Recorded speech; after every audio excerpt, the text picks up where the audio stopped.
bu nima litr nima sotish nima hisoblanadi ekan. Hozir mana shu kredit tartibi muddati yil emas bo'yicha faqatimiz bu mahmud faqat tushuntirib beradi. Faqat. Assalomu alaykum.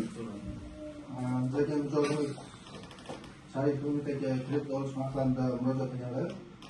Bu mijozimiz Human Fast nomli MCJ ta'sischisi hisoblanadi, rahbari o'zlari hisoblanadi. Bizlar bu kreditimiz 3 yilga yillik 12% 6 oy imtiyozli davr bilan tezkor kreditimiz taklif qilganmiz. Mijozimizga ma'qul bo'lganligi uchun kreditimiz garov evaziga beriladi. Buni tartibi shundan iboratki, bu mijozimiz qo'yiladigan garovni o'zlari baholatib keladilar. Keyin o'sha baholanib kelgandan o'zimizni normativlarimiz bo'yicha baholangan summaning 70%ni mijozimizga kredit qilib berishga kelishdik. Hozir shuni hujjatlarini rasmiylashtirish ishlari olib boriladi.